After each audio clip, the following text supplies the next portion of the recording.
Today, most people think of Dorset as the archetypal rural county, as immortalised in the novels of Thomas Hardy. Yet in the Second World War, Dorset was frontline territory in the fight against Nazi Germany, whose forces lay just across the English Channel in occupied France. There are many aspects of Dorset's wartime heritage that have been all but forgotten, and this documentary uncovers some of the sites that helped to bolster Britain's defences, and also those that played a crucial role in the Normandy landings and ultimate victory.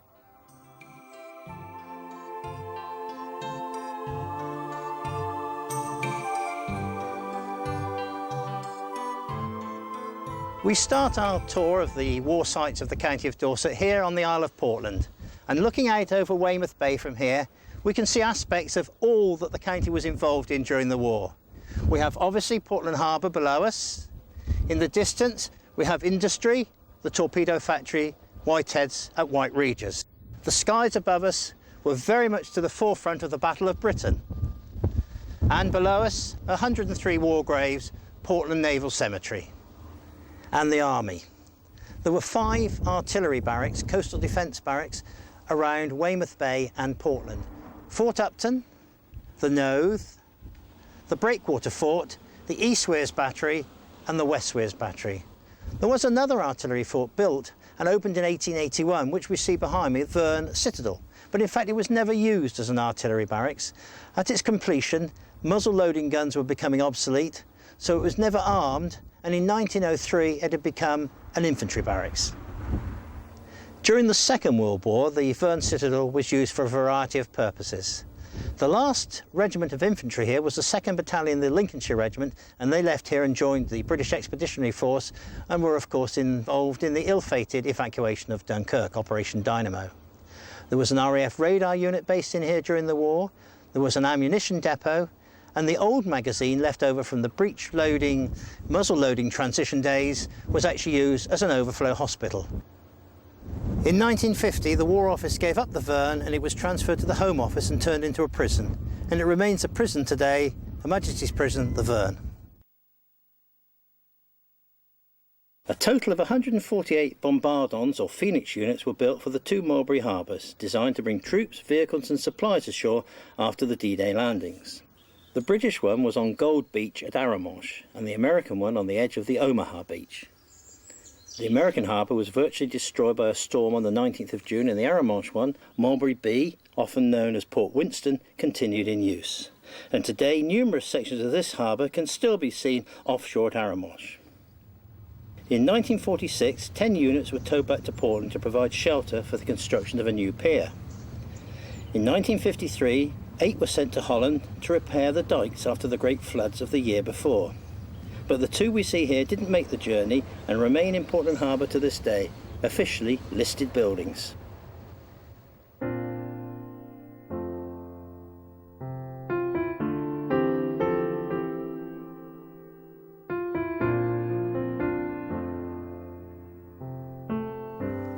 This is West Weirs Battery, also known as Blacknall Fort, and it's the only one of the 5 coastal defence artillery batteries facing to the west. All the others had direct lines of fire over Weymouth Roads and Portland Harbour. The wartime fit here was 2 9.2-inch artillery weapons. This is the ammunition store for the battery, and from here the shell case and the charge would go separately to be loaded onto the gun for firing. There were hoists at both ends to take it up to the 2 gun positions, and auxiliary hoists which would actually be used if there was a main power failure. We have the 2 gun embrasures here, the 9.2-inch guns, which later in the war were radar controlled. Sadly, the time when they really would have come into their own, they couldn't be fired. On the night of the 27th, 28th of April 1944, there was a major exercise taking place in Lyme Bay, Exercise Tiger. German E-boats from Cherbourg got in amongst the friendly Allied convoy and wreaked havoc. There were 749 people killed in this exercise, more than the total lost on Utah Beach on D-Day itself. The radar plot was too confusing for the guns to open fire, although they were within range, because they couldn't tell which were enemy vessels and which were friendly ones. As some small consolation, on one occasion, when German aircraft were attacking Portland, the Lewis guns here did manage to shoot down a German aircraft which landed on the Chesil Beach. Today, the fort is in use as a stable and private residence.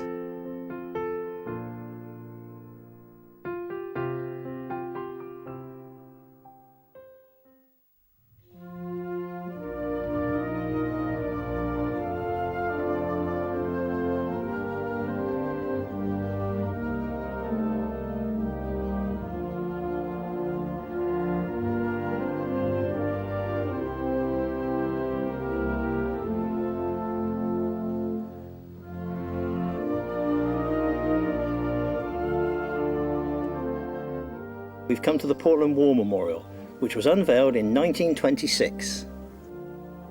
And of course the Great War, 1914-18, was considered to be the war that would end all wars. But sadly it wasn't to be. And the lower level shows those who made the supreme sacrifice in the Second World War.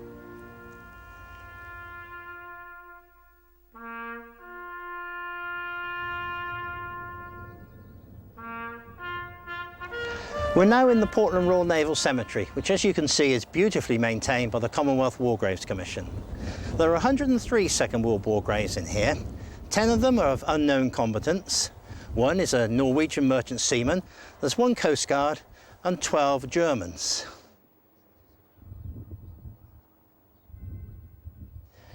No one grave, of course, is any more important than any other, but one that's best known on Portland is the grave of Jack Mantle, the holder of the Victoria Cross. He was manning one of the starboard pom-pom guns on the auxiliary anti-aircraft ship HMS Forebank when she was overwhelmed in a Stuka attack on the 4th of July 1940.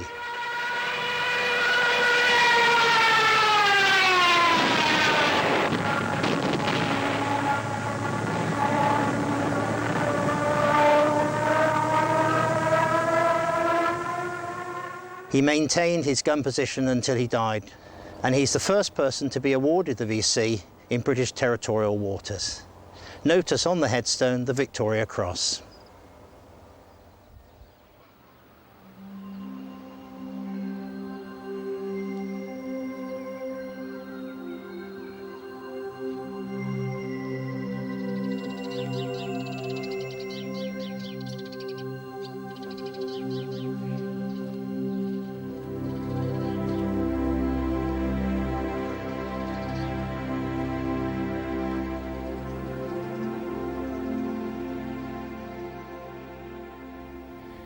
This is Weymouth Knowth Fort, completed in 1872 at a cost of £120,000 and sited on a commanding headland at the entrance to Weymouth Harbour with arcs of fire right across Weymouth Bay as far as the Portland breakwaters.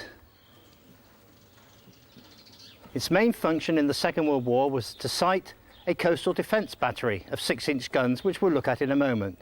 But it also filled ancillary tasks such as storage of anti-aircraft ammunition for all of the local heavy and light batteries. This weapon behind me is a 40mm Bofors, built in Sweden, light anti-aircraft gun. From this bastion, the highest point on the fort, the gun had a totally uninterrupted 360 degrees arc of fire over Weymouth, Weymouth Bay and of course Portland Harbour.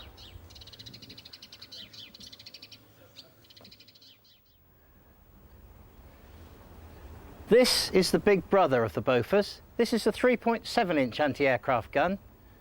During the war it wouldn't have been sited here within the fort. The main battery was out on the glacis, which is now the car park, outside. At the beginning of the war, the main heavy anti-aircraft gun was the rather obsolete Great War vintage 3-inch gun, but this replaced it extensively, and actually at the end of the war there were also some 5.25-inch heavy anti-aircraft guns in use. It was 1st of April 1939 when I was granted a direct commission in the Royal Engineers Territorial Army and was posted to number 1 Eel and Works Company of the Dorset Fortress Royal Engineers TA.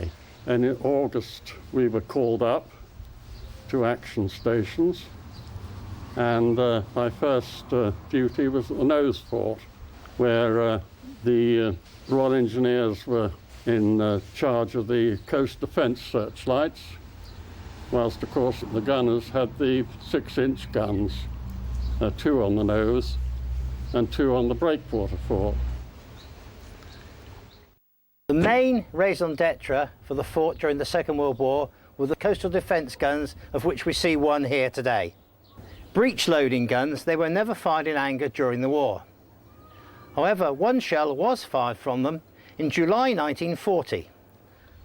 A mystery boat arrived over the horizon and refused to stop when it was ordered to do so, and so the number 1 gun on the nose was ordered to fire a shot across its bow, but the number 1 gun was a misfire, so nothing happened.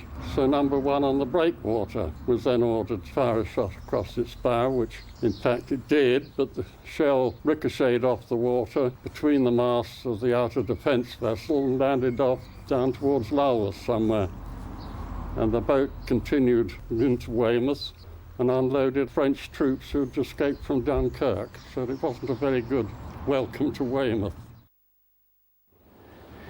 Coming into the harbour below us now is a very important part of Dorset's military history.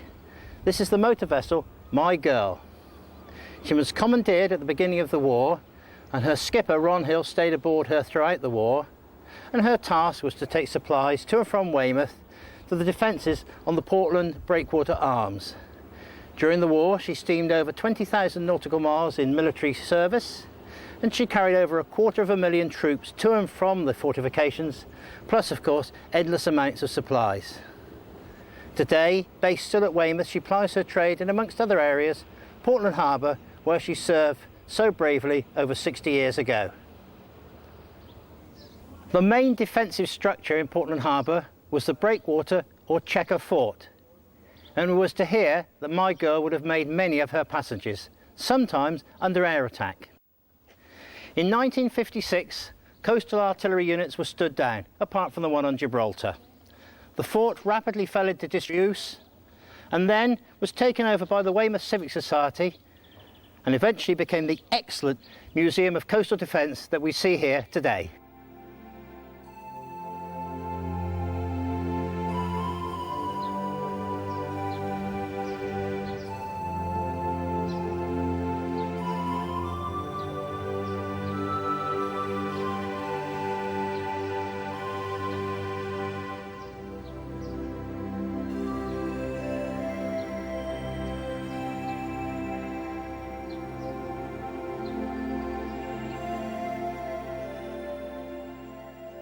The philosophy with anti-aircraft in Dorset and the country as a whole was to defend mainly vulnerable points, typically Weymouth Harbour, Portland Harbour and the Royal Naval Cordite Factory at Holton Heath. This is a 40mm Bofors anti-aircraft gun position, restored recently by the Rodwell Trail Society, a Heritage Lottery Fund and the local Weymouth builder Crumbleholm. The gun itself was on this area here and the retaining bolts are still underneath, and these pieces of rees blocks which you can see have not been added. They are actually what's left over from where the ready-use ammunition lockers were. Below here was the accommodation, and when the gun crews went to action stations they came up some steps at the side here, along the front and in where the camera is today. Weymouth was one of the most heavily bombed towns on the south coast during the war, and someone who lived through that bombing as a young lad was Ken Wilkes, who joins us now at Newton's Cove. And I was there in Weymouth when it got bombed, in Oak Square when it got bombed. I was a couple hundred yards up the road from where the bombs dropped. And I believe your school was bombed as well? Yeah, I was at Holy Trinity when, not actually when it got bombed, because it got bombed on a Sunday night. But I was there on the Monday morning. Of course, the school was bombed, so we were sent home again. And the bombing was September 1940, yeah? Yeah, that's right, yeah. When the school holidays on, I was the unofficial stern sheetsman on My Girl. When the weather was bad, we used to run out of Binkley's here. Right. And where did they run to? Breakwater Fort. Right. All along the break, with A head, B head, C head and Breakwater Fort. The morning they attacked the foil bank, the German planes come in from the east side of Portland, coming low over the First World War hood that was sunk there to block the entrance off. And then bomb the foil bank that was anchored just inside the hood. And then they come running across Chapley where we was at school. You could see the aircraft quite well, which we waved to, which we thought was our own aircraft, but it turned out to be German aircraft. Where were you the night the landmine actually dropped on Chapel Hay? Because that was the worst attack on Weymouth. That's Even right. if it wasn't the most casualties, it was the most dramatic. We were in Trinity Street then. We got bombed out in Oak Square and we went into Trinity Street, what would become Devonshire's offices after all of us families had turned out of there. After the landmine had gone off on Chapley, it was all flat. Everything was flat right through Chapley. There was just an odd building here and there, but nobody could live there. It was all flattened down.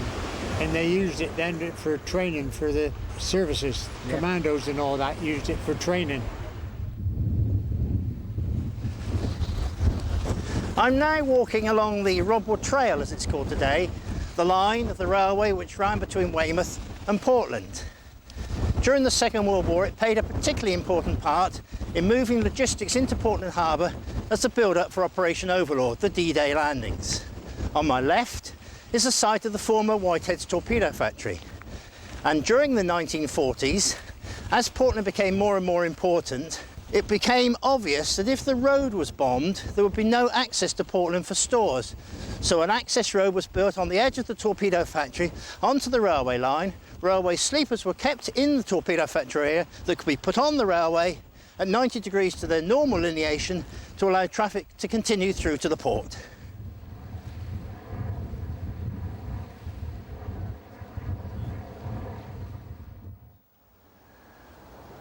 The torpedo factory was opened at the tail end of the 19th century. The foundation stone here was laid in 1891 by the daughter of Robert Whitehead, who of course invented the torpedo.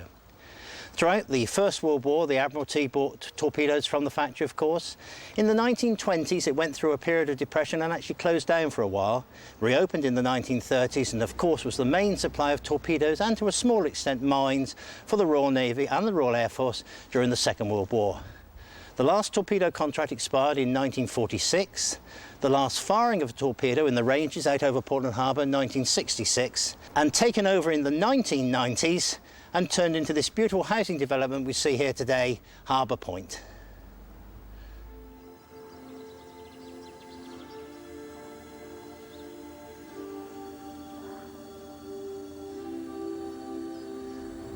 The harbour at Weymouth has obviously played a major part in the maritime history of the coast of Dorset, right back beyond the Spanish Armada of 1588. In the Second World War, initially it was known as HMS B, and the Royal Navy operated out here with motor torpedo boats and motor gunboats, carrying out offensive operations in the Channel. By 1943, the harbour was becoming very crowded. Dorset was part of the American build-up for Overlord. Most of the British forces were to the east of here. So the Navy came out, the Americans came in, HMS B became HMS Grasshopper for a short time, and then the US Naval Base Grasshopper. Another unit which was present in Weymouth Harbour was No. 40 Air Sea Rescue Unit of the Royal Air Force. They were here from April 1944 to August 1945, and they're credited with the rescue of 11 downed aircrew and 99 people who had also ditched, rescued by other vessels at sea and brought back into Weymouth by the Air Sea Rescue launches.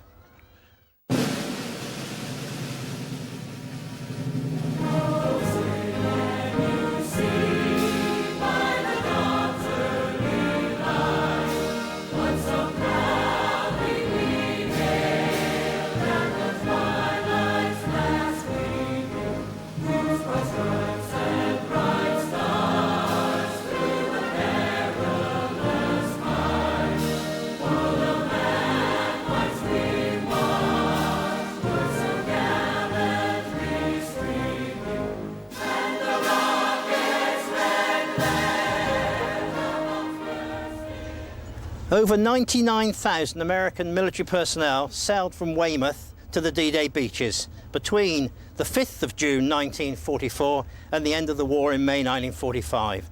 The vast majority of them would have walked down these steps here to go onto the landing craft, either for direct passage to Northwest Europe or to join the larger landing ships in Weymouth Bay for their voyage across the Channel.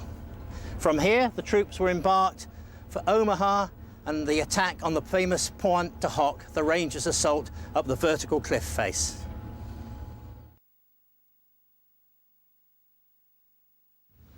I'm talking now to Major Gerald Cousins. Gerald Cousins was in charge of a whole section of the local beach defences during the early days of the war when a German invasion was expected. Well, I was commissioned into the Essex Regiment, which was my county regiment, and then I found out that they were searchlights and I wasn't very keen, and eventually I transferred and became a Royal Engineer sapper. And then eventually I was commissioned, but they wouldn't allow us to go into the Royal Engineers, so I went back into my county regiment. And they were based down here on the Chesil Beach. I had 18 miles of Chesil Beach as a defence business. The Navy had been here before us and had laid mines all along the place.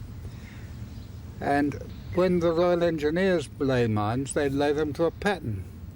But when the Navy came along and said, we're liable to be invaded, we'll just chuck some mines in, we'll mix them all up, anti-personnel, anti-tank, the lot, and threw them down and put a barbed wire fence around each piece, but they had no record of how they'd been laid.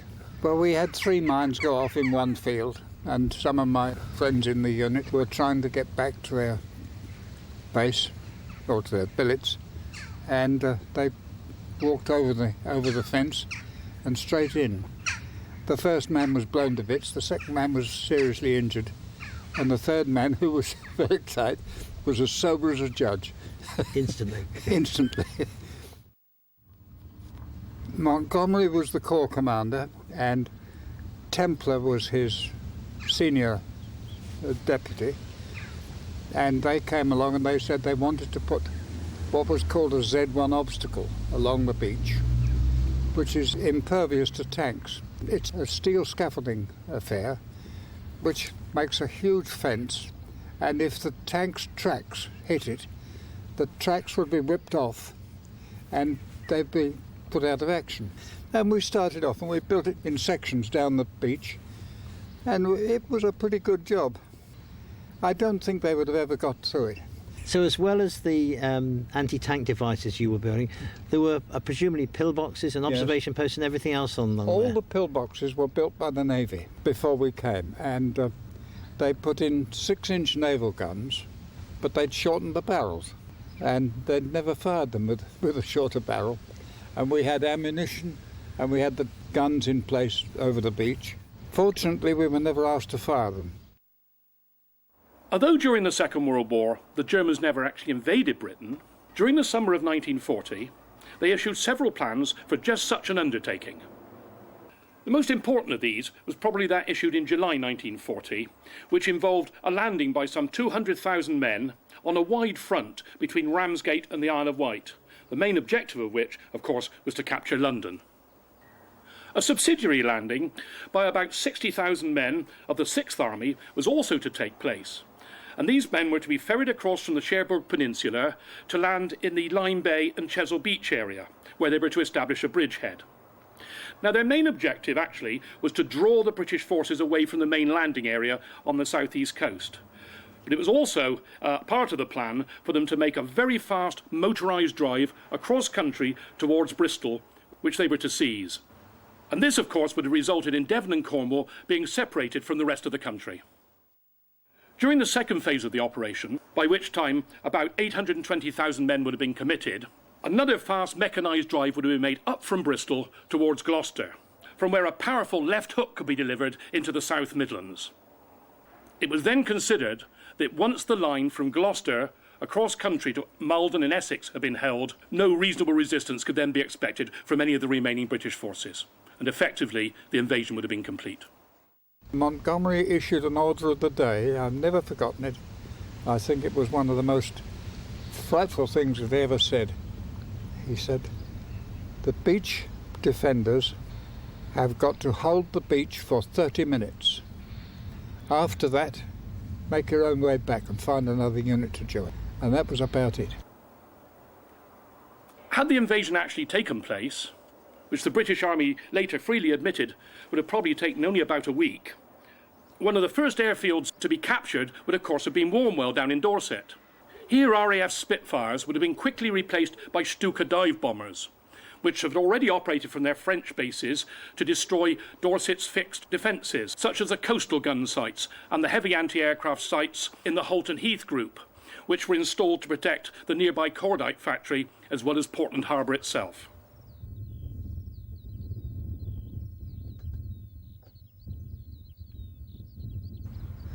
The bombing ranges off the Chesil Beach opened in Lyme Bay on the 1st of September 1937, and they were used for bombing, gunnery, air-to-air and air-to-ground and rocket projectile training. Primarily the activity was on 3 moored targets in West or Lyme Bay, but also some foreign Hessian targets on the adjacent mainland and beach. The ranges were supported by the airfields at Warmwell and a small satellite airfield at Chickerell on the outskirts of Weymouth. Perhaps the ranges here are best known for the bouncing bomb trials which took place between the Chesil Beach and the mainland, we call it Little Sea, during the winter of 1942-43, using modified Wellington Mark III aircraft and reduced-sized dummy bombs. The first drop took place on the 4th of December 1942 and the last on the 8th of March 1943, before the experimental team moved away to Reculver in Kent for full-sized trials in Lancaster aircraft. All the trial flights, except the first, which operated from Weybridge, operated from RAF Warmwell. Operation Chastise on the night of the 16th and 17th of May 1943 saw the morale-boosting successful attacks on the Mona and Ada dams by 617 Squadron, but with the tragic loss of 53 lives.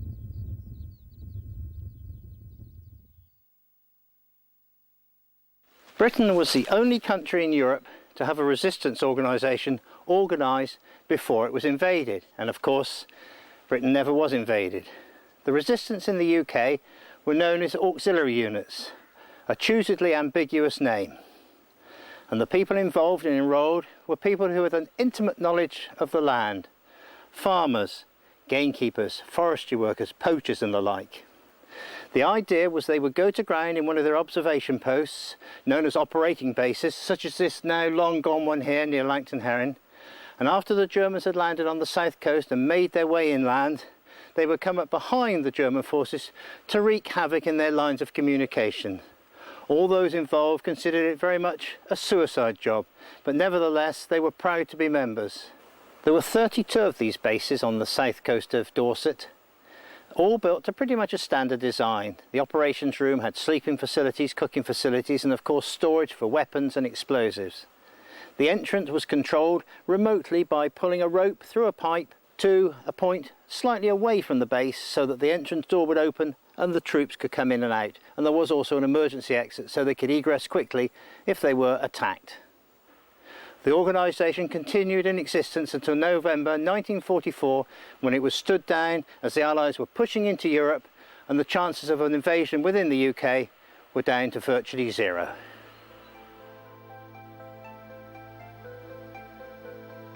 Dorset's county town, Dorchester, which has its origins back in Roman times when it was known as Durnoveria.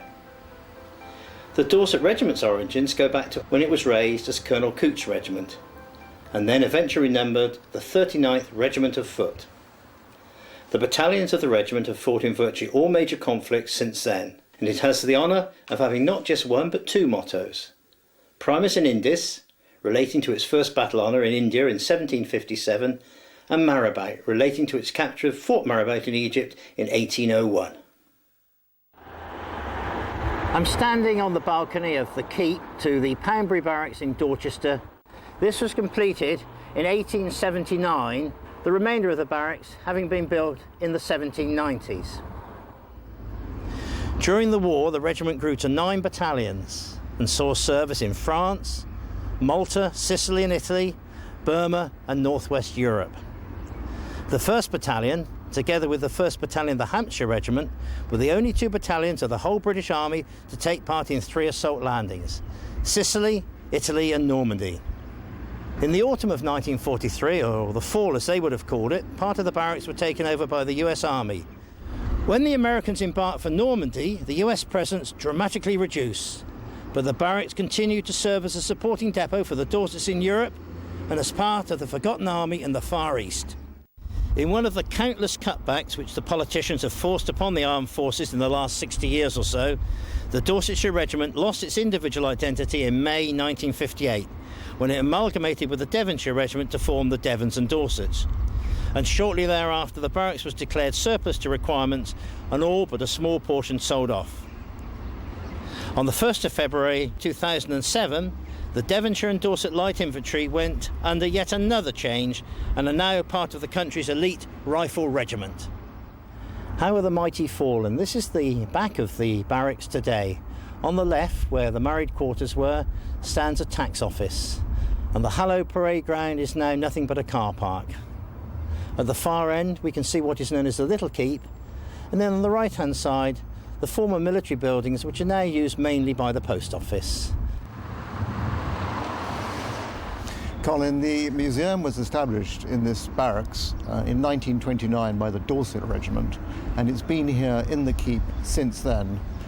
It was refurbished about 12 years ago as the Military Museum of Devon and Dorset, and incorporates regiments from those counties, not just the Devonshire and Dorset Regiment, but it includes the yeomanry in both counties as well. Yes, we're very lucky in Dorset in having three excellent military museums, the Tank Museum at Bovingdon, the Royal Corps of Signals Museum at Blandford, and this excellent, truly excellent museum in Dorchester. And what I like about it is so much hands-on, it's so very user-friendly, especially for the youngsters coming in here. Presumably that's intentional. Absolutely. I mean, it's all about education, it's all about interpretation, and we are now developing our website in a similar way. I would add that we actually do have two galleries also in Devon, one in Plymouth and one in Barnstaple. This is the Dorchester Town War Memorial, and it's based on the Edward Lutyens designed cenotaph in Whitehall, and likewise is made of Portland stone. The memorial was dedicated on Empire Day 1921 and contains 237 names from the Great War. New panels were added in 1948 and 49 to include 81 Second World War casualties. Sadly, peace in the world at large still eludes us, and other names have been added from post-war conflicts.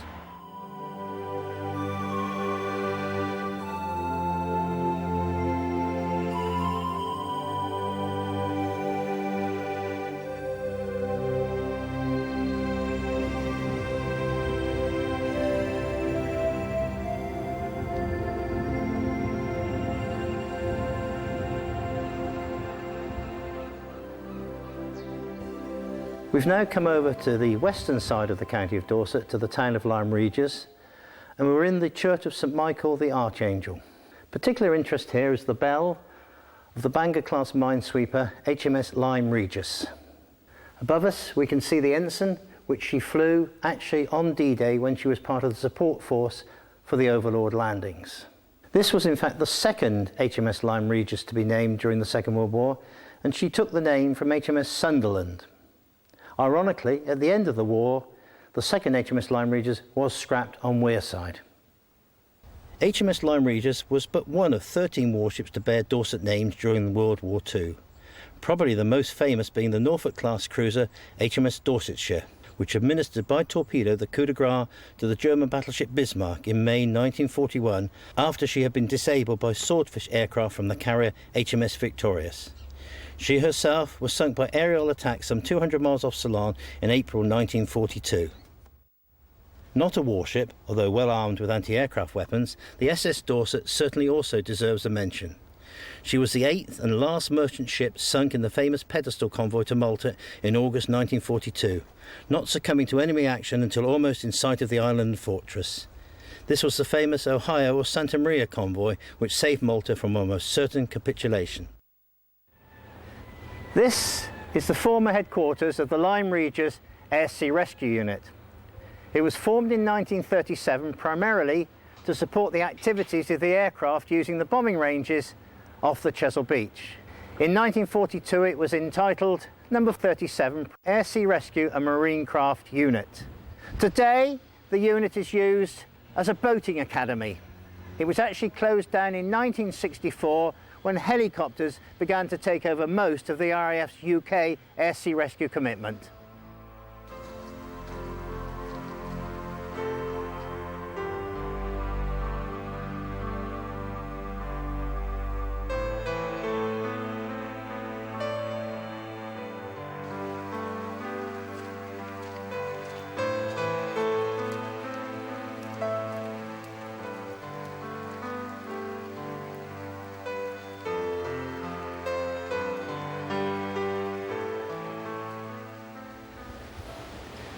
We've come up now to the northwest corner of Dorset, on the border with Somerset near Crewkerne, to a place called Wynyard's Gap. And here we have the memorial to the 43rd Wessex Division, and it commemorates the first battle that they took part in the Normandy campaign from the 10th to the 24th of July 1944. Operation Jupiter, the campaign up the Odin Valley River. The monument is a replica of the memorial on Hill 112, which is 5 miles southwest of Caen. And the Germans said, "He who holds Hill 112 holds the battlefield of Normandy." The battle for Hill 112 was ferocious. Despite German reinforcements being thrown into the fray, it was a classic infantry victory against very heavy odds. The memorial commemorates those who fell between the D-Day landings and the arrival of the division in the Baltic in May 1945. Over 12,400 of its personnel were killed, wounded or missing in action before VE Day. The wyvern atop the monument is most significant. The most significant of all divisional emblems worn in the campaign to retake Europe, having first been worn in battle by King Alfred's troops in AD 879.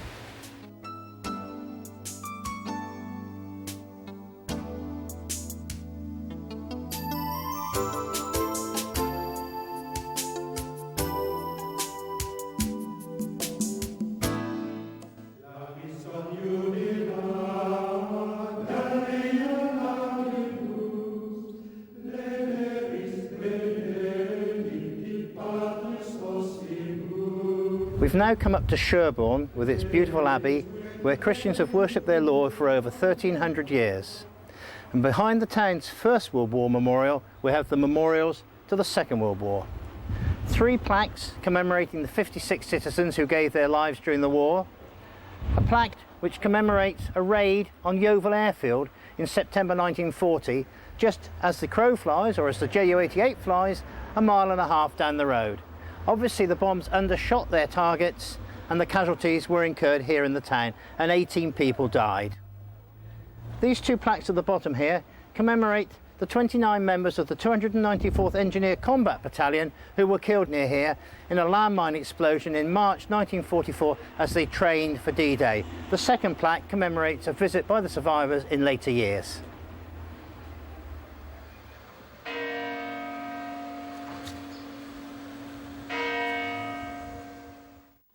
This is the Lady Chapel of Sherborne Abbey, which is also the chapel for the Dorset Regiment, originally of course the Dorsetshire Regiment. And within the chapel, all the laid up colours of the regiment are displayed. Also on the wall is a lovely example of the regimental badge with its unique 2 mottos.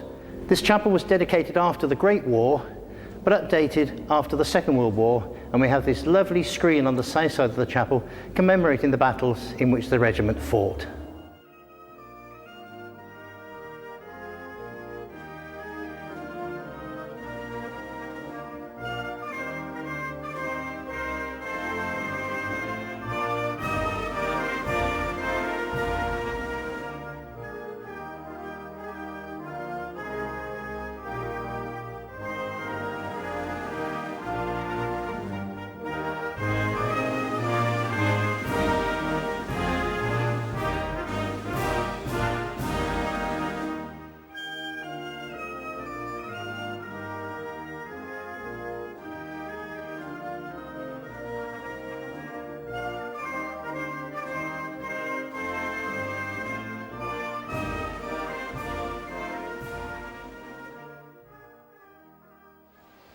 Now virtually returned to nature, this was the site of the American 228th Army Hospital in Hayden Park to the southeast of Sherborne.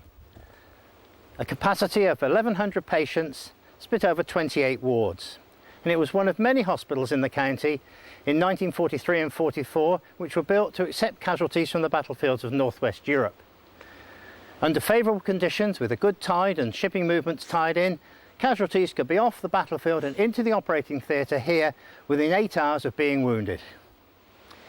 As we've already seen on the War Memorial in Sherborne, in March 1944 there was a tragic accident in the park below here. Combat engineers working with landmines And although 29 of them were killed, the closeness of this hospital meant that many were saved, and in fact some of them made such a good recovery that they were able to land with their colleagues on the beaches of Normandy just after D-Day itself. The wars in Europe and the Far East over, the hospital closed in December 1945, but continued to be used until the 1950s as a camp for Polish refugees.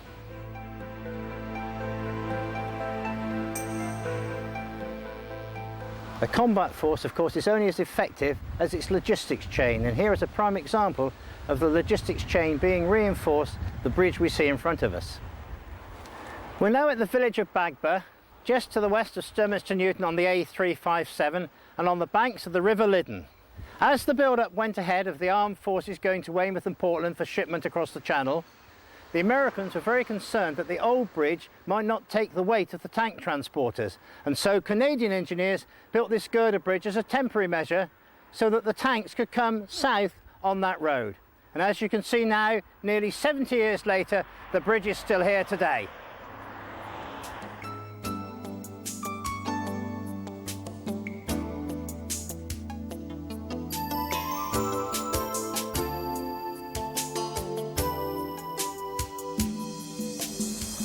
We've now come to the town of Blandford Forum, pretty much in the centre of the county of Dorset, and these two anti-tank devices in front of me form part of a quite remarkable story of this area, which I'll tell you about from the bridge over the River Stour. It's difficult to imagine on this peaceful summer's evening that the beautiful River Stour could actually have been a part of a tactical plan formed for the ground to the south of Blandford town and the Blandford Army Camp. This area here was designated an official anti-tank island, bounded by the River Stour and the embankment of the old Somerset and Dorset Railway. Artillery located on Blandford Camp was zeroed into this area, the idea being that any German forces moving up from the south coast, from the Weymouth or Chesil Beach areas, would be ready targets waiting to be slaughtered by gunfire. We're now on the taxiway of the former airfield at RAF Torrent Rushton, just on the outskirts of Blandford Forum. It was opened in May 1943 as an airborne forces airfield and was the main base for the 6th Airborne for the D-Day landings. Units of the Oxford and Buckinghamshire Light Infantry under Major John Howard flew from here in gliders, towed by Halifax tugs, to attack the two bridges at Ramville. The canal bridge, later to be called Pegasus Bridge, and the other bridge over the River Orne. This coup de main was completely successful. Surprise was achieved, and the landing of the gliders, 5 of which out of 6 successfully reached their targets, considered by many to be amongst the most amazing flying feats of the whole of the war. The task was to prevent the Germans breaking into the eastern end of the beachhead. Torrent Rushton acted as a reception airfield for the 2 major local hospitals at Blandford Camp and Kingston Lacey. Later in the war, it was the main airhead for Operation Market Garden, the battle for the bridge at Arnhem in September 1944, the bridge too far, and later Operation Manor, the airdrop of food to starving civilians of Holland in May 1945. Amongst the impressive structures remaining are 2 T2 hangars.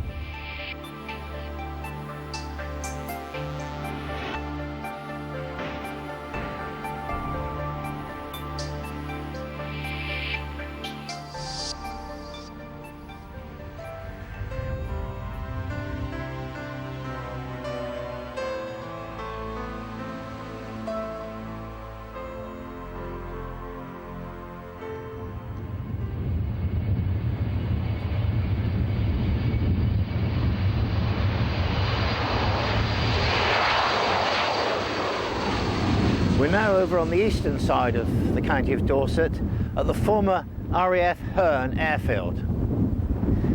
It was opened early in 1942 as an Ibsley airport satellite. Ibsley, over in Hampshire, was a fighter airfield. In March of 1944, the resident RAF squadrons were replaced by a Royal Canadian Air Force wing flying the deadly Typhoon fighter bomber, which of course was later to achieve great success in hindering the German retreat from Normandy and the Falaise Gap killing ground. The final operational sorties from here were flown by B-26 Marauder medium bombers of the United States Army Air Force. In October 1944, the military presence gave way to a civil one, and BOAC moved in and used Herne as Britain's main international airport prior to London Heathrow opening at the beginning of 1946. Today, former RAF Herne is Bournemouth International Airport, boasting a 7,500-foot main runway, a secondary north-south runway, and flights to destinations all over Europe and even across the Atlantic.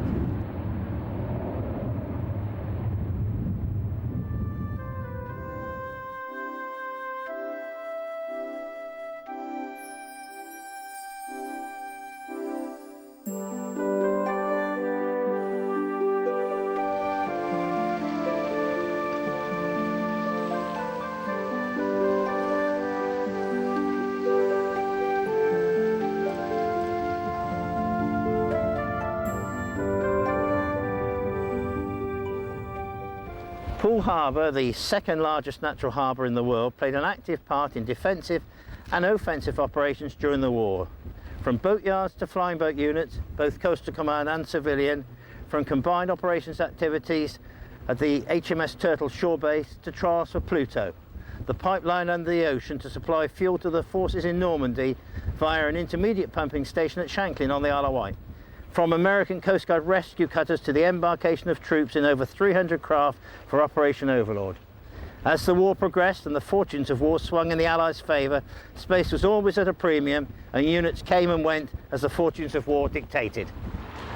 To defend against seaborne attack on the harbour, on Brownsea Island, 2 4.7-inch naval guns and a controlled minefield with block ships at hand covered the entrance to the harbour. Most of the relics left over in Dorset from the war years are either buildings or perhaps items which are preserved and are now in museums.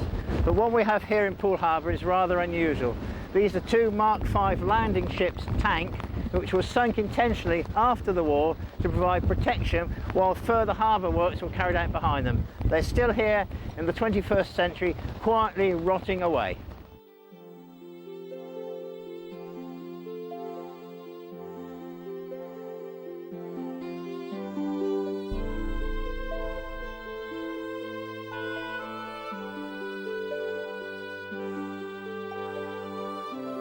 This is the Royal Naval Cordite Factory on Holton Heath, between Poole and Wareham.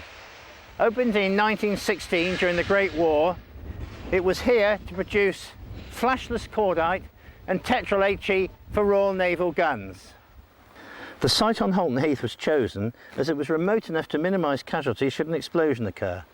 In fact, in 1931 an explosion did occur on the site known as Nitroglycerine Hill, killing 10 workers.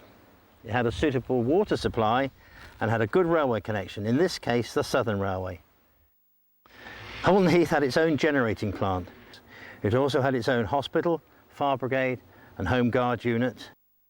I packed flashless cordite, which was used for the Mediterranean area of the Navy, and it was highly dangerous. We had to wear protective uniform. My day consisted of, on the early morning shift, getting on the train at Swanage at 7 o'clock in the morning and going to Holton Heath by train. I was previously a nurse, but was conscripted to work for a factory by the government in 1941. After I trained in the experimental cordite bay for a week, I was given a Red Cross spot. I was trained to treat anybody who was injured, especially the outside men who pushed night and day trucks along a railway track, narrow gauge, to the stoves where the cordite was dried out. And there were many small accidents where I had to be called out from my job packing cordite. There was a section of Holton Heath which dealt with Tetrol, a substance used for depth charges, and it was very dangerous work, very complicated work. the women used to powder their faces when they came off duty, because using the fumes from the petrol used to impregnate their body and turn their skin yellow. They had extra rations for this, and it was quite popular to go in for, because they got extra eggs, meat, milk. But I dare say in afterlife, I wouldn't think there was any of them alive now.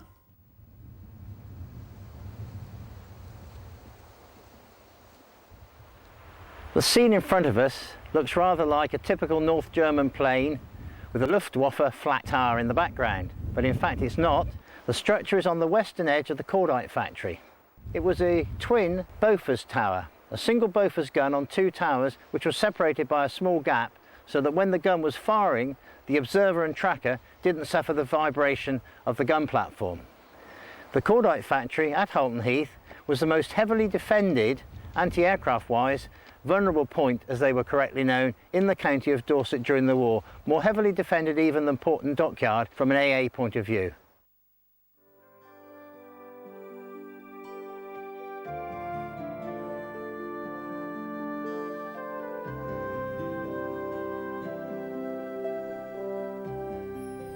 Studland Bay was one of the places where the British considered the Germans might attempt an assault landing, especially, of course, in the summer and autumn of 1940.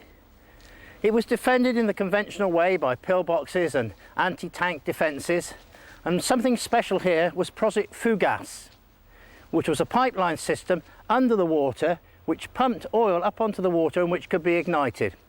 It worked occasionally. Sometimes when the tide was right and the wind was right, it worked very well. On other occasions, it quickly went out. But this structure is not part of the defences. This was actually built to allow senior officers to watch practice landing exercises in the bay later on during the war. In the first of the Exercise Smash series, 7 Valentine tanks were launched in Studland Bay to be part of the assault landing force. Unfortunately, the weather was a bit rough and all 7 of the tanks sank, with 6 of the crew members being drowned. A tragic loss, but part of the process that allowed the Sherman tanks to be perfected and used on D-Day by the British forces on Gold, Juno and Sword beaches with great success. This monument itself was unveiled in 2002. So this is Fort Henry. And on the 18th of April 1944, the King, Montgomery and Eisenhower came here with their other officers to watch a practice landing on the beaches below us. They came down by train to Swanage on what is now the Preserve Railway, stayed overnight in the hotel before coming here for the early morning attack. Dorset was very much considered defensive and offensive. In the early days of the Second World War, it was a bastion of defence, awaiting landings on the beaches such as those at Studland and further east towards the Sussex coastline. And then, of course, later in the war, when things began to turn in the Allies' favour, Dorset became a springboard for attack. The D-Day landings, a lot of the forces went across from Dorset. And indicative of the fact is that this structure was built in 1944 and it completely obscured the field of fire of this gun position here, which was built at the beginning of the war.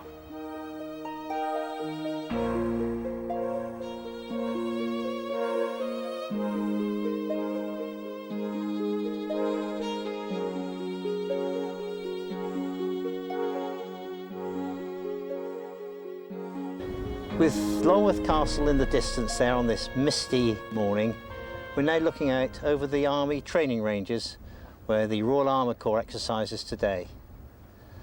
Armoured warfare in the form of the early tanks first came to Dorset in 1916, and in 1917, 18 and 19 more land was acquired for their training purposes and trials, of course.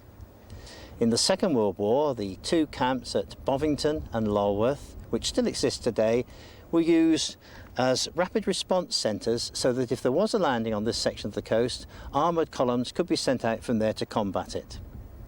Today, the Army's armoured fighting vehicles, now of course in the Royal Armoured Corps, no longer the tank regiment, exercise on these plains below us, Challenger 2 main battle tanks, right down to things such as the Scimitar fast reconnaissance vehicle. Dotted around the ranges are tanks, abandoned tanks like the ones you can see behind me.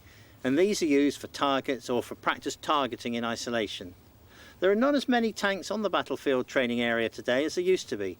Following the end of communism in its red-packed form, a lot of the tanks here were actually blown up under the terms of the Strategic Arms Limitation talks, the SALT talks, and later ones to reduce, at least theoretically, the amount of armour available to the NATO forces.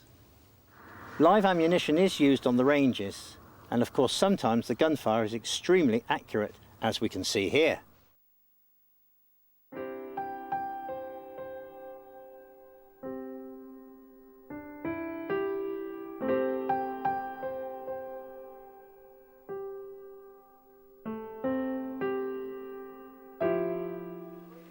This is the coastal village of Tyneham, a farming and fishing community nestling in underneath the Purbeck Hills. Life changed forever here in the late autumn of 1943 when the village was commandeered to allow the American troops based in this area to use the village for combat training. Now it is but a tidy ruin. Why did the Americans need to come here for their combat training? A lot of the troops were brand new. They hadn't served in North Africa or in Operation Husky, the Sicily landings, and then the movement up through Italy towards the border with Austria.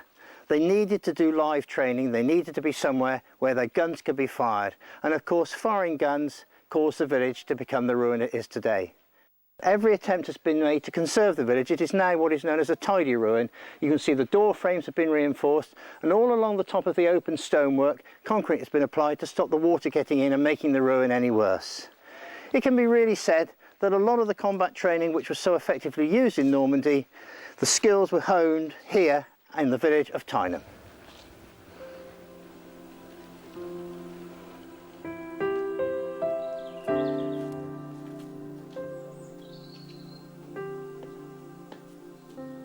But fortunately there are two buildings still left undamaged today. The beautiful church which you see behind me, and over here the village schoolroom. And within the schoolroom today there's a lovely exhibition portraying the history of Tyneham over the ages. The village is open to the public virtually every weekend and throughout the month of August, so you can come here and see the history of this lovely place for yourself.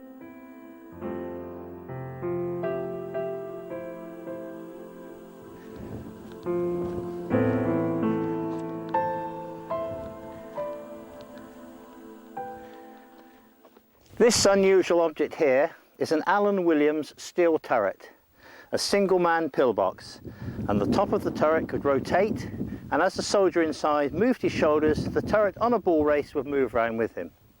There were 199 produced in the Second World War for the defence of the British Isles, only 2 of them in Dorset, this one at Warburg Bay and another one further east of here, beyond St Albans Head, at a place called Seacombe Bottom. Just a single soldier in here on his own, possibly from the Home Guard, and I can't help thinking how scary it must have been here in isolation in the summer of 1940 when invasion really did seem a possibility.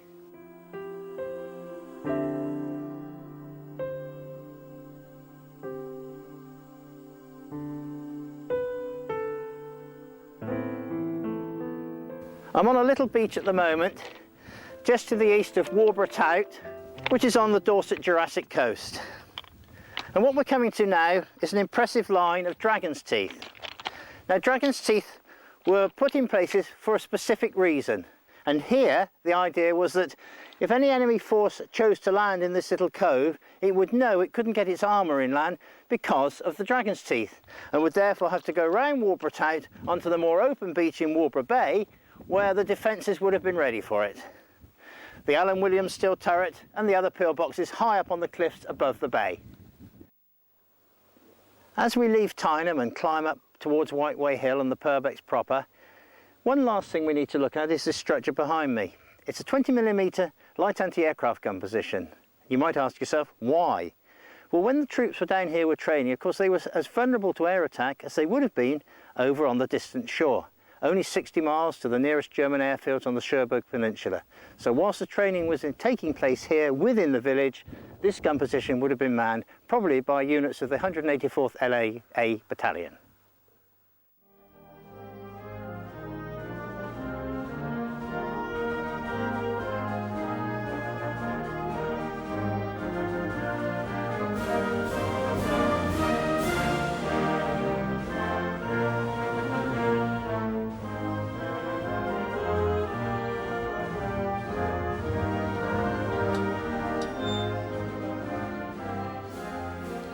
We've now come out to the site of the Royal Air Force Station at Warmwell. The memorial stone, erected in 1989, commemorates those who served here, not just the Royal Air Force, but the United States Army Air Force and military personnel of other nationalities who fought and gave their lives from RAF Warmwell.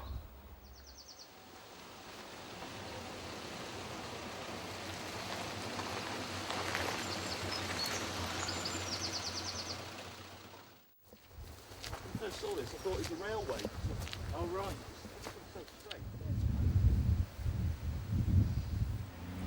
It's hard to believe, looking at this massive hole in the ground, that this was once an operational airfield. But in fact, it was a very, very important operational airfield. When the Battle of Britain broke out, it wasn't just confined to Kent and the southeast, it came as far west as Portland Harbour, and aircraft from here were used to intercept the Germans attacking Portland Harbour. The first squadron to come down here was 609 Squadron from Middle Wallop, but they just came down on a daily basis and went back to Middle Wallop on Salisbury Plain at night, an inefficient use of the assets. Then number 152 Squadron came down here from RAF Acklington in Northumberland, and the game was really on. As the RAF went over from defensive to offensive, fighter bombers operated over mainland Europe from Warmwell, included Hurricanes, twin-engine Whirlwinds of 263 Squadron, and later Typhoons. Early 1944, the station was taken over by the Americans, and the United States Army Air Force came here and opened Station 454, using their P-38 Lightnings in the ground attack role in the build-up to Overlord. But by August, the USAF had gone, and the RAF were back here until closed down in 1946. Our guide around the airfield at Warmwell is Steve George. What I'd like you to do, please, Steve, is show us some of the artefacts remaining here in West Knighton Woods on the western boundary of the old airfield. As we walk around the boundary of the old airfield, we see different shapes in the ground where people might not otherwise sort of see things. See zigzags in the ground here and here might indicate that there was a bomb shelter. And when you look very closely, right here, you've got actually a cave-in of corrugated iron and the stakes that supported the walls of the bomb shelter itself. Over time, weather and the weight of the earth on top has actually made it fall in.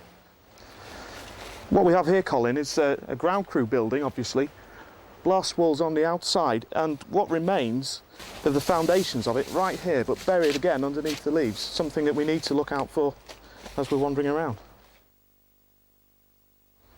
As we're walking along the boundary again, you start to see mounds appearing on the side. These are actually revetments where aircraft were put in for protection from strafing of enemy aircraft in the area. And just as we saw the 152 Squadron carving in the tree at the revetments further over in the woods, this set of carvings is not RAF but US AAF. And here we have Madison County, USA, and really rather poignant is this here, 1944, June the 11th. And that was about the time that 454 fighter group pulled out from Warmwell and moved across to Europe. The bark has fallen away from the tree here, so the 4 is rather obscured, but we really have the evidence here, June the 11th. If this had been done by a Brit, it would have been, in those days, 11th of June. This building is probably the most significant of those left on the former RAF Warmwell site. Now used as a village hall, it was used during the war years as a YMCA, mortuary, NAFI, and a variety of other purposes. We're standing now on the road which goes from Crossways to Dorchester, which actually follows the lineation of the old eastern taxiway on the boundary of the airfield. This building here is the former control tower. It's been converted now to a lovely private residence, but close examination will reveal its original use. This here is one of the old panhandle dispersals, a narrow neck where an aircraft of about Spitfire size would come in off the taxiway and then swing round here, probably with an airman on the wing for guidance, pointing back out again, ready for its next operational sortie. After flying closed, the airfield did still have one mission to fulfil. The domestic accommodation was used for people coming back from overseas to be demobbed, to be issued with their trilby hats and their brown suits.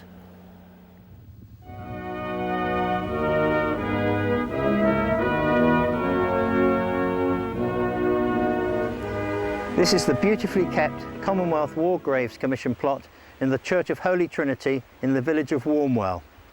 It contains 23 graves 22 of which are Second World War casualties. There are 11 pilots buried here, 6 of whom gave their lives during the Battle of Britain. Perhaps the most poignant of the headstones is this one here, the young soldier, Hayes, aged 17, of the Dorsetshire Regiment, who was guarding an ammunition dump at the airfield when a hurricane crashed on him in an abortive emergency landing.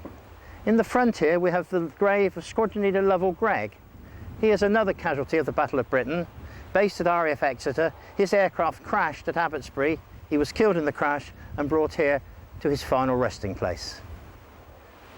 As well as the British casualties buried here, it's interesting to note in these 23 plots we have people who came to join their comrades in arms for the fight against fascist tyranny from Australia, Canada, South Africa, Poland, and what was then Czechoslovakia.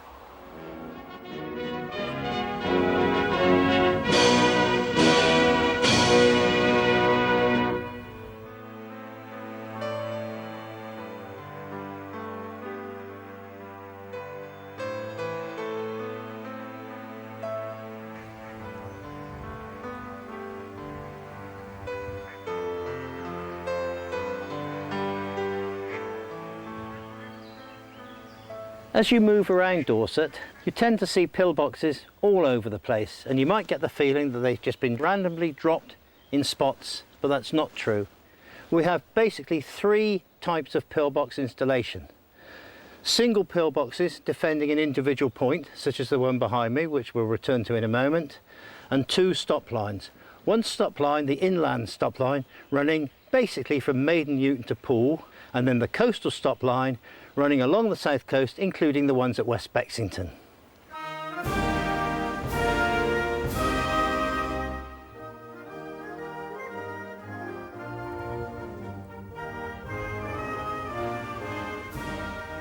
This box was unusual in that it had 7 firing positions in the 360 degrees of the box.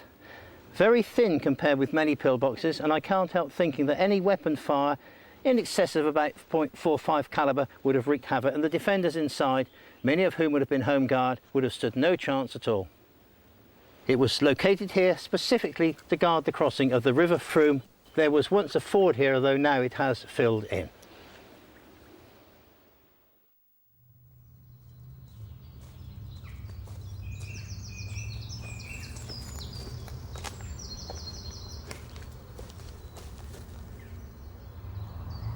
We're now out at Hurst Common, an enchanted woodland glade between the villages of Crossways and Aftpuddle. And this seat here commemorates Sergeant Ronald Essex, a married man from Dorchester who was killed in the Second Battle of El Alamein on the 2nd of November 1942. The battle of which Winston Churchill says, "This is not the beginning of the end, but it's certainly the end of the beginning." Sergeant Essex has no known grave, and he's amongst nearly 12,000 names listed on the Unknown Warriors Memorial at the Battlefield Cemetery of Alamein.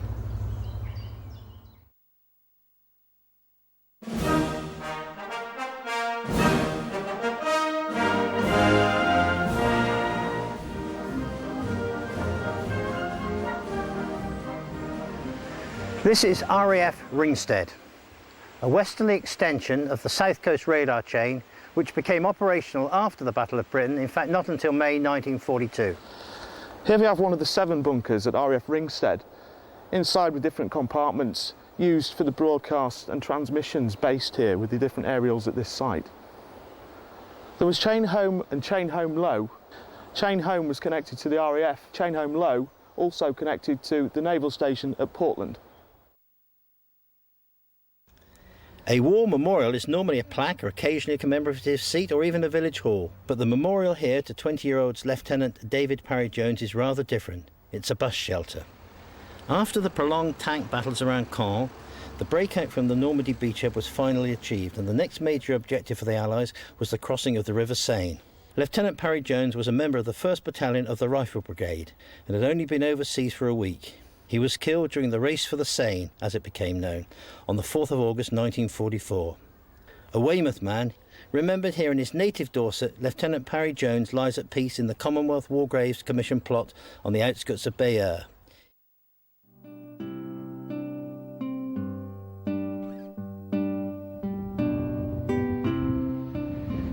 Save for the island of Portland, this is the southernmost point on the Dorset coastline, St Aldham's Head. And despite the peaceful scenes we see here today, this place played a major part in the British war effort. From May 1940 until May 1942, the telecommunications establishment, TRE, a cover for radar, was based here between this headland and the village of Worth-Matravers. Radar wasn't invented here, but many of the advances of radar during the war years came from TRE on this spot. The main radars used in the air defence chain were chain home and chain home low. Chain home low being introduced to give the radars a better capability against low-flying aircraft. In the early 1940s and through the Battle of Britain, until the radar chain was extended westward to Ringsted, this site, although designed for experimental use, transmitted data by telephone, of course, back to the filter rooms and became part of the air defence chain. The important part in the war effort made by the scientists working at Bletchley Park, the scientists and mathematicians who broke the Enigma code, is well known. But perhaps not so well known is the part played by scientists of equal stature at Worth-Matravers and the TRE. And we're very lucky to be joined by Dr. Bill Penley, who was there during those 2 years when everything was happening. Radar was no longer in its infancy, it was being advanced. Could you tell us how radar progressed during the 2 years you were down on the Dorset coastline? There were quite a number of problems we knew about, of course. The chain, which had been designed for operating on quite longer wavelengths, was not very good at detecting low-flying aircraft. And as a result of work that had been done by the Army team, coastal defence radars had been developed, which were being converted for use as CHLs, chain home low radars for detecting low aircraft. But it was known that these were pretty inefficient and a lot of work had to be done. One team, main team, was going round to improve the performance of the big CH stations by redesigning aerials and improving transmitter operation. And the other team, of which I was a member, was doing work on these CHLs to try to get them up to a proper operational standard. And that was how the situation was up till about July of 1940. We then had, of course, the scare of invasion, and in fact we were all sent out to stop research work at the site and out to all the stations to titivate them up and try to make them work properly. And in fact had to go and find new sites further down the coast to the west, and then because of course France had fallen, and in fact we were in threat of invasion, and so these problems were with us. It was just about possible for us to cope with daylight raids. Now, night attack is quite a different thing to cope with, because you have to find individual bombers in the dark, and the AI, air interception equipment, had been started to be developed, but these were rather crude and poor equipments. We hadn't got radars on the ground to direct the aircraft with the precision that was necessary to put the fighters in the right position to operate their AIs. And so we had to start on a program of developing what was called GCI equipments, ground control interception equipments. We were very fortunate that we were able to use the CD equipment, the coastal defence equipment that the Army had developed for their purposes, and with their help we had to make half a dozen equipments by the end of 1940. And the other area where, of course, radar was so important was to win the battle against the submarine. There had been some success with the ASV, air-to-surface vessel developments. The 1.5 metre waveband was used for the development of the first ASV, air-to-surface vessel equipments, and the one which was in service gave quite good performance over the Bay of Biscay. Why did the personnel of TRE move away from here in May 1942 and resite to Malvern in Worcester? On the night of the 27th and 28th of February 1942, airborne forces dropped in on a German radar site at Bruneville on the north coast of France. They captured some technicians, some secret equipment, and they brought it back to the UK in motor gunboats. Churchill was very impressed with this achievement, but decreed that by the next full moon, The secret work should be taken away from here because, of course, this location was so similar to Bruneville that he was worried that the Germans would carry out a copycat raid. And you must look back on it now and think, gosh, those were days. And probably at the time you didn't realise just how seminally important everything you were doing was. Well, it was really remarkable that young chaps like myself were given tremendous overriding authority. You know, you can't, it's unbelievable. At that time, I was, 25, and I was in charge at that time of the development of this ground control interception stuff, you see. And, you know, you said, I want this or I want that, and it happened, you see. You got top priority with all the industry and everything else. After the RAF left, a great gap was left in life on this headland, but in 2001 this beautiful memorial was erected commemorating those who served here. Sir Bernard Lovell, who we all know of as the boss up at Jodrell Bank Radio Telescope, he came here in 2001 and unveiled the memorial.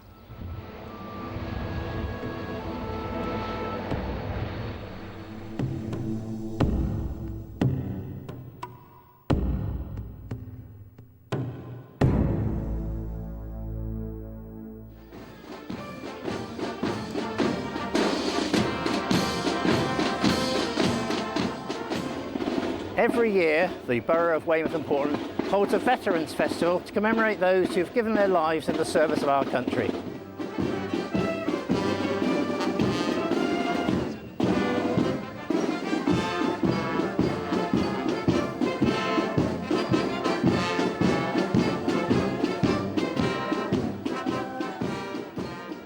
Today we remember with deep gratitude the courage, devotion and example of those who laid down their lives for our country.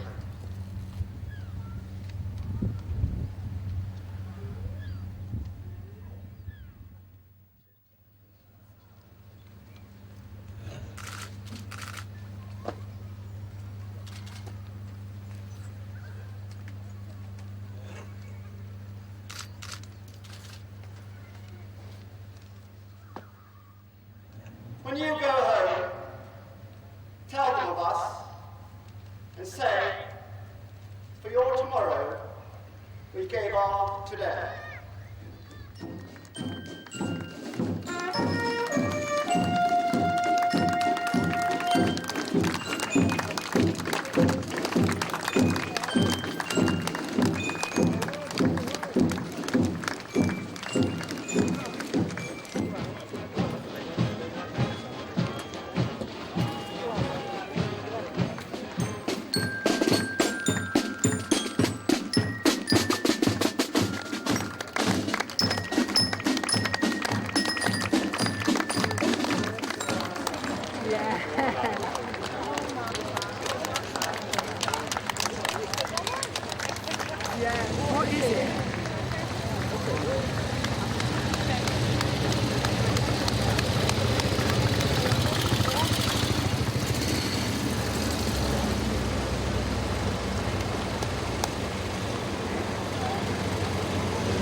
After the pomp and ceremony of the emotive parade, it's as well to pause and remember Weymouth's memorial, known as the British Memorial, which commemorates those who gave their lives in both of the great wars of the 20th century and those who in fact have given their lives for the country since.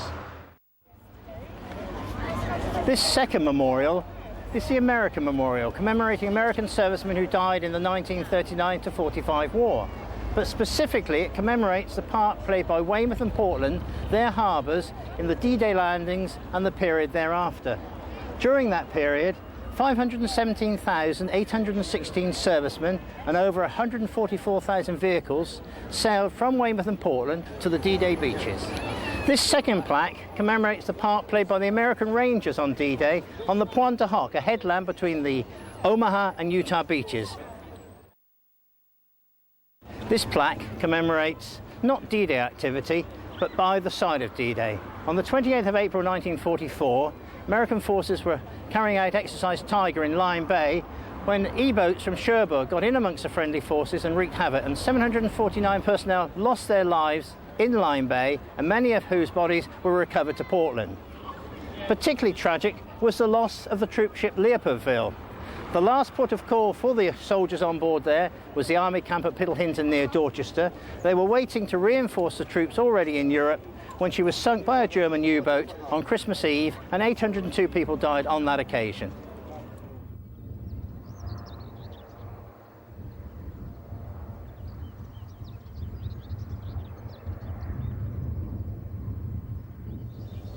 And so we end our tour of Dorset's war sites back at the Cross of Sacrifice in the Royal Naval Cemetery on Portland. And as we think of those who gave their lives in service of their countries, perhaps we ought to think of those immortal words of the exultation. They shall grow not old, as we who are left grow old. Age shall not weary them, nor the years condemn. At the going down of the sun, and in the morning, we will remember them.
You'll also be interested in many of the other titles in the First Take range, including other DVDs on the war years and a best-selling documentary on the history of Weymouth.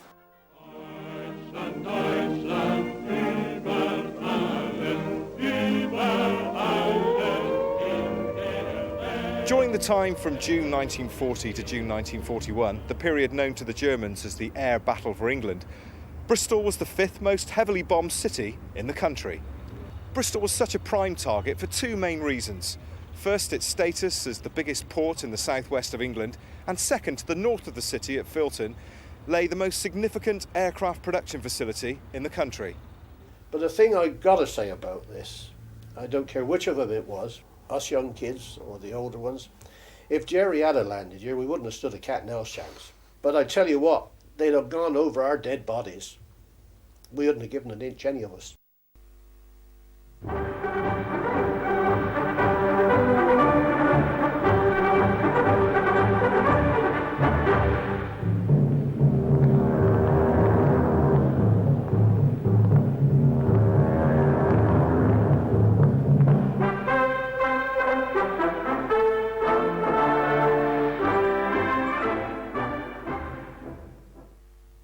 This was one of the main entry routes for the German bombers when they were attacking Bath.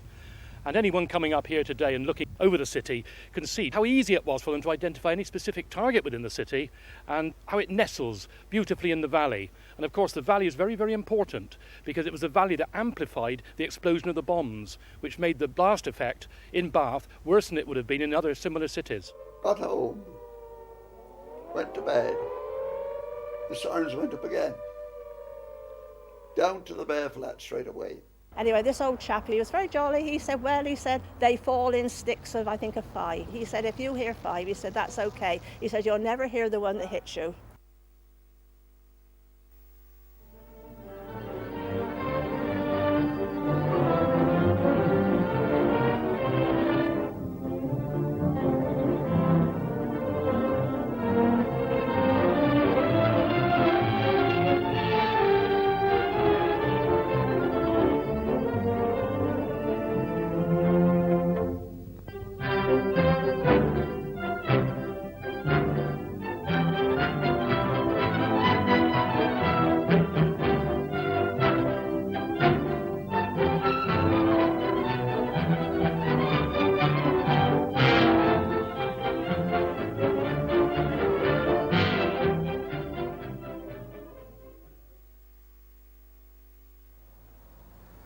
terrifying bombing raids on Bristol and the West Country during the Second World War have been well documented.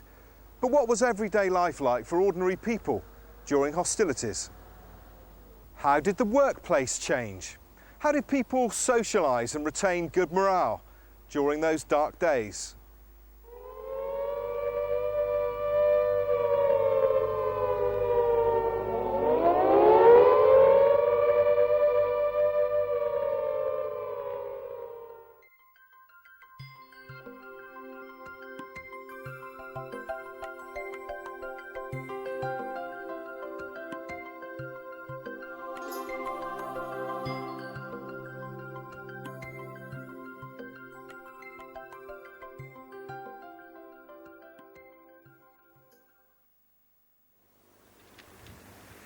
Welcome to Weymouth and my very favourite view of the town. Centrally located in the heart of the World Heritage Site Dorset Jurassic Coast. And from here we can see why Weymouth is often compared to Italy's Bay of Naples or the French Mediterranean Riviera coast. The sweep of the bay, past the Georgian facade of the buildings on the esplanade and on the golden sands in front to Weymouth Harbour, seminal to the development of the borough. The Nothe Fort, and then Portland Harbour, beyond which we can see the glow of the Chesil Bank and between which the 2012 Olympic sailing events will be held. And then finally on the horizon we can see the massive bulk of the Royal Manor of Portland. This is the Weymouth I love.